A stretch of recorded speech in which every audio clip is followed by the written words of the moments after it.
लग्नाला फक्त 2 महिने झाले होते. माझा नवरा राहुल कामानिमित्त दुसऱ्या शहरात गेला होता. घरात फक्त मी, माझी सासू आणि माझा दीर अमोल राहिलो होतो. सगळं सुरळीत चाललं होतं. पण एके रात्री अमोलने माझ्या खोलीच्या दारावर टकटक केली आणि एक फोटो माझ्या हातात ठेवला. तो फोटो पाहताच माझ्या अंगावर काटा आला. कारण त्या फोटोत राहुल एका अनोळखी मुलीसोबत नवरा बायको सारखा उभा होता आणि अमोल हळू आवाजात म्हणाला, "वहिनी, राहुलचं हे पहिलं लग्न होतं." माझं नाव स्वरा होतं. मी मध्यमवर्गीय कुटुंबातील साधी मुलगी होते. राहुल सोबत माझं लग्न ठरलं तेव्हा मला वाटलं होतं की माझं आयुष्य आता सुंदर होणार. राहुल दिसायला देखणा, शिक्षित आणि चांगल्या नोकरीवर होता. त्याच्या घरच्यांनीही मला खूप प्रेम दिलं, विशेषतः माझी सासू. लग्नानंतरचे 2 महिने खूप आनंदात गेले. पण 3ऱ्या महिन्याच्या सुरुवातीलाच राहुलला कंपनीच्या कामासाठी नागपूरला जावं लागलं. फक्त 1 महिना आहे, पटकन जाईल, तो मला समजावत म्हणाला. मीही हसून निरोप दिला. पण मला माहित नव्हतं त्या 1 महिन्यात माझ्या आयुष्याचं सर्वात मोठं रहस्य समोर येणार होतं. राहुल गेल्यानंतर सुरुवातीचे काही दिवस ठीक गेले. पण हळूहळू मला घरात काही विचित्र गोष्टी जाणवू लागल्या. रोज रात्री सासूबाई कोणाला तरी फोन करायच्या. मी जवळ गेले की लगेच फोन कट व्हायचा. एक दिवस मी स्वयंपाकघरात पाणी घ्यायला गेले तेव्हा सासूबाई फोनवर म्हणत होत्या, "नाही, स्वराला अजून काही समजलं नाही." हे ऐकून मी थबकले. माझ्याबद्दल काय लपवलं जात होतं. मी आत गेले. मला पाहताच त्यांनी फोन कट केला. कोणाशी बोलत होतात? मी विचारलं. त्या हसल्या, "तुझ्या मामांशी." पण त्यांच्या चेहऱ्यावरची भीती लपली नाही. त्या रात्री मला झोप लागली नाही. दुसऱ्या दिवशी मी कपाट साफ करत होते.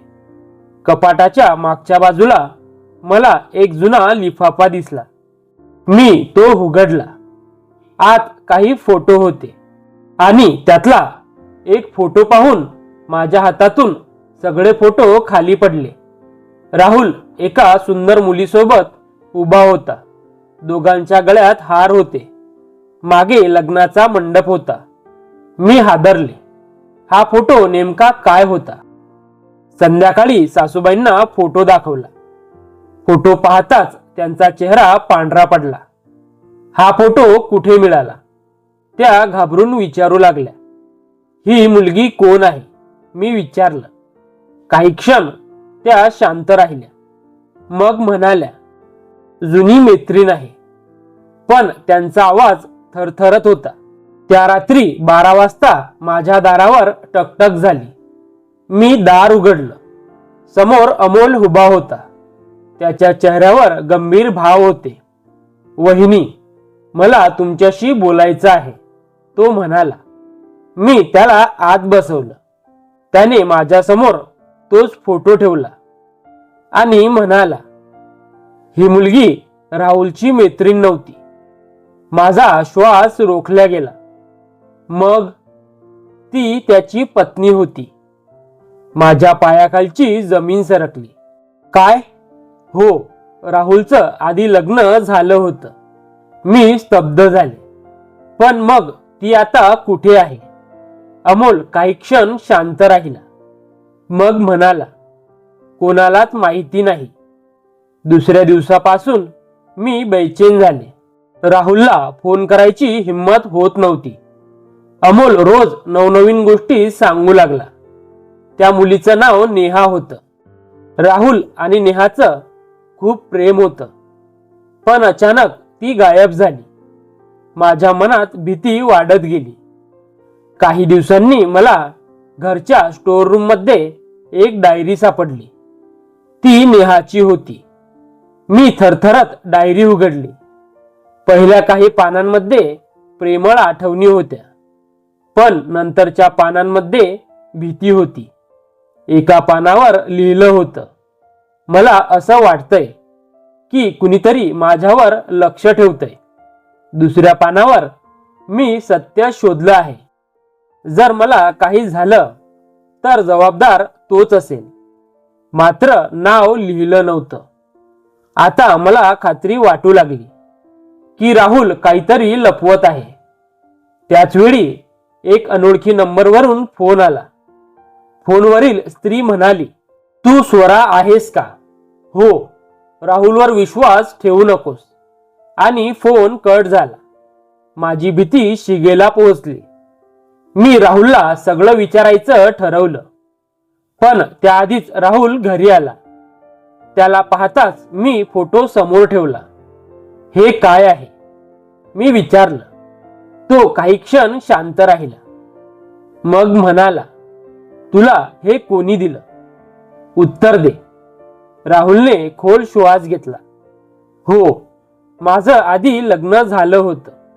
माझ्या डोळ्यात पाणी आलं. मग मला का नाही सांगितलं? कारण सत्य खूप वेगळं आहे. तो म्हणाला. तेवढ्यात अमोल खोलीत आला. त्याच्या चेहऱ्यावर विचित्र हसू होतं. शेवटी सत्य बाहेर आलंच. तो म्हणाला. राहुल त्याच्याकडे रागाने पाहू लागला.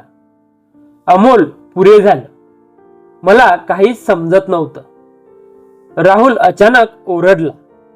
स्वरा, नेहा माझी पत्नी होती, हे खरं आहे. पण ती गायब झाली नाही. मग ती अजून जिवंत आहे. मी स्तब्ध झाले. काय? हो. त्याच वेळी घराचा दरवाजा उघडला. एक स्त्री आत आली. मी तिला पाहताच हादरले. तीच फोटोमधली मुलगी होती, नेहा. माझा मेंदू सुन्न झाला. हे काय चाललंय? मी ओरडले. नेहा माझ्या समोर बसली आणि म्हणाली, मी राहुलची पत्नी नव्हते. आता आम्ही तिघेही तिच्याकडे पाहू लागलो. ती पुढे म्हणाली, तो फोटो खोटा होता. माझ्या अंगावर काटा आला. म्हणजे? राहुल म्हणाला, सत्य सांगण्याची वेळ आली आहे. आणि मग जो खुलासा झाला तो ऐकून माझे पाय थरथरू लागले. नेहा राहुलची पत्नी नव्हती. ती अमोलची प्रेयसी होती. अमोलला राहुलच्या संपत्तीचा हेवा होता. वडिलांनी संपूर्ण मालमत्ता राहुलच्या नावावर केली होती. अमोलला ती मिळवायची होती. त्यासाठी त्याने एक योजना आखली. खोटे फोटो बनवले. खोटी डायरी तयार केली. खोटे फोन केले. आणि माझ्या मनात राहुलविषयी संशय निर्माण केला. त्याचा उद्देश एकच होता, माझा आणि राहुलचा घटस्फोट व्हावा. राहुल मानसिकदृष्ट्या कोलमडावा आणि मग मालमत्ता स्वतःच्या नावावर करावी. मी थरथरत अमोलकडे पाहिलं. हे खरं आहे. अमोल काही बोलला नाही. त्याची नजर खाली गेली. तेवढ्यात राहुलने काही कागद माझ्या समोर ठेवले. त्यात सर्व पुरावे होते. फोन रेकॉर्ड्स, बँक व्यवहार, फोटो एडिट केल्याचे पुरावे, सगळं. आता अमोलचं सत्य समोर आलं होतं. सासूबाई रडू लागल्या. मी त्याला थांबवायचा प्रयत्न केला. त्या म्हणाल्या, पण तो ऐकला नाही. अमोलने शेवटी गुन्ह्याची कबुली दिली. काही दिवसात पोलीस त्याला घेऊन गेले. घर पुन्हा शांत झालं. पण माझ्या मनात एक प्रश्न होता. राहुल, तू मला आधी सगळं का नाही सांगितलं? राहुल हसला. कारण मला वाटलं होतं की भूतकाळ संपला आहे. मी त्याचा हात धरला. विश्वास लपवून नाही, सत्य सांगून टिकतो. त्याने मान हलवली. त्या दिवसानंतर आमचं नातं पुन्हा नव्याने सुरू झालं.